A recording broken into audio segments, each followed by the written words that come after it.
Tapi ketika perbuatan tersebut perbuatan bid'ah yang dibungkus dengan ibadah, sulit seorang untuk bertobat. Kenapa? Karena dia meyakini apa yang dia buat itu adalah apa? Kebaikan. Allah menyebutkan dalam Al-Quran, dan orang-orang yang mereka telah sesat kehidupannya di dunia ini, dia menyangka bahwasanya apa yang dilakukan itu adalah apa? Kebaikan. Ada sebuah riwayat hadis bahwa dari ibu-ibu yang dimuliakan oleh Allah, disebutkan hadis tersebut, qala syaitan ahlakat bani Adam bidzunub fa ahlakuni bil istighfar wa la ilaha illallah. Bani Adam itu celaka dikarenakan dosa-dosa mereka, dan aku dihancurkan dengan istighfar dari dosa yang mereka lakukan. Jadi ketika kita berbuat maksiat, ketika kita berbuat dosa, ini kehancuran bagi kita. Namun ketika kita beristighfar dan bertobat dari dosa yang kita lakukan, ini menyebabkan apa? Kecelakaan bagi syaitan. Kemudian kata syaitan, ya, kata syaitan disebutkan dalam riwayat tersebut, nam falamma ra'aitu dzalik ahlakathum bil ahwa wa hum yahsabuna annahum muhtadun. Nah, ketika aku melihat mereka berbuat dosa dan maksiat, dia bisa beristighfar, maka aku mengalihkan mereka kepada sesuatu yang lainnya, supaya mereka tidak bertobat dari perbuatannya itu. Apa itu? Bid'ah. Aku goda mereka untuk berbuat bid'ah. Aku menggoda mereka untuk berbuat sesuatu yang tidak pernah dicontohkan dalam agama ini, tetapi maksud dan tujuannya untuk beribadah kepada Allah.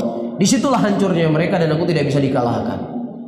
Hadis ini, saudara-saudaraku muslimin dan muslimat, adalah hadis yang dhaif, bahkan dihukumi oleh para ulama dengan hadis yang palsu. Di antara yang memalsukan hadis ini Ibnu Katsir rahimahullah dan juga Syekh Albani. Namun dari sisi makna, riwayat ini, ucapan ini adalah ucapan yang hak, dan ucapan ini sering diucapkan oleh Imam Ibnu Qayyim rahimahullah. Namun kita tidak boleh menisbatkan itu kepada Rasulullah SAW. Bisa difahami ya? Tetapi dari sisi mana benar? Seseorang ketika dia berbuat dosa berupa zina misalnya, dia tahu nggak apa yang dia buat itu dosa? Dia tahu.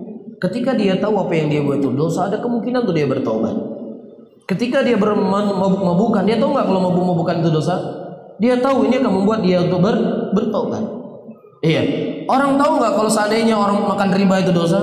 Tahu. Maka banyak saudara-saudara kita yang tadinya kerja di tempat-tempat yang itu masih berbau riba, masya Allah banyak di antara mereka bertobat, keluar dari kerjaannya. Kenapa? Karena tahu itulah dosa. Tapi ketika perbuatan tersebut perbuatan bid'ah, iya, yang dibungkus dengan ibadah, sulit seorang untuk bertobat. Kenapa? Karena dia meyakini apa yang dia buat itu adalah apa? Kebaikan. Allah menyebutkan dalam Al-Quran, alladzina dhalla sa'yum fil hayatid dunya wa hum yahsabuna annahum yuhsinuna sun'a. Dan orang-orang yang mereka telah sesat kehidupannya di dunia ini, dia menyangka bahwasanya apa yang dilakukan itu adalah apa? Kebaikan. Jadi kalau seandainya ada orang dia yakin apa yang dia buat itu bisa mengantarkan dia dalam surga, kita katakan, wahai tengku bajinu tobat rono, tinggalkan dosa ini, tinggalkan perbuatan ini. Pasti dia akan mengatakan apa? Agama kami lekah le, agama baru, urung berzikir kah anjir, muslawud enggak boleh, berdoa enggak boleh, memuliakan orang meninggal enggak boleh. Kan itu kesimpulannya. Sulit orang bisa bertobat. Maka kata Nabi SAW, la yaqbalu taubata 'alal bid'ah hatta yada bid'atahu.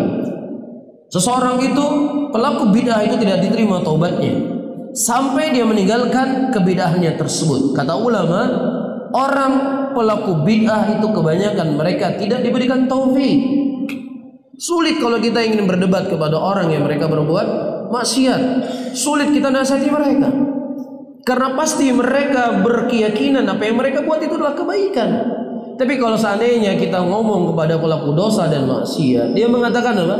Saya tahu dosa saya tahu apa yang saya buat dosa, saya tahu, saya paham. Tapi saya belum dapat pekerjaan yang layak. Istri saya belum setuju. Orang tua saya belum setuju. Pasti ngomongnya seperti itu kan? Ya enggak? Ya, saya sulit berhenti dari merokok misalnya. Karena memang sebenarnya sih pengen berhenti merokok, tapi sulit sekali saya tinggalkan. berat sekali. Tapi kalau pelaku bid'ah, ada nggak dia ngomong, ya saya sebenarnya suntuk sama bid'ah ini, tapi ya mau gimana lagi? Ada. Pasti dia akan semakin semangat. Dia akan semakin semangat. Ya, oleh karena itu, ayyuhal ikhwah rahimani wa rahimakumullah, disebutkan oleh Al-Imam Ibnu Taimiyah rahimahullah, Nabi sallallahu alaihi wasallam memerintahkan untuk memerangi Khawarij, karena Khawarij itu punya pemikiran kebid'ahan dalam kepalanya. Tapi Rasulullah sallallahu alaihi wasallam memerintahkan kita bersabar dari kezaliman yang bukan Khawarij yang memimpin semua negeri. Kan seperti itu. Disebutkan oleh Ibnu Taimiyah, ini bukan ucapan saya. Kenapa Rasulullah memerintahkan memerangi orang Khawarij? Karena kerusakan Khawarij yang mereka membawa kebid'ahan itu jauh lebih berbahaya dari kezaliman-kezaliman yang dibuat oleh pihak lainnya. Bisa difahami di sini? Ini disebutkan oleh Syekhul Islam dan demikian hakikatnya.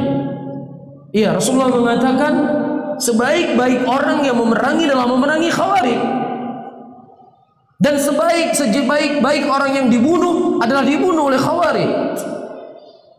Dan Nabi mengatakan haulai kilabun nar, mereka adalah anjing-anjing neraka. Tapi ketika berbicara dalam konteks yang lainnya, Rasulullah mengatakan isbiru hatta talqani fil haud. Sabarlah kalian sampai kalian bertemu dengan aku di haud nanti, kata Nabi sallallahu alaihi wasallam ketika kita melihat kezaliman.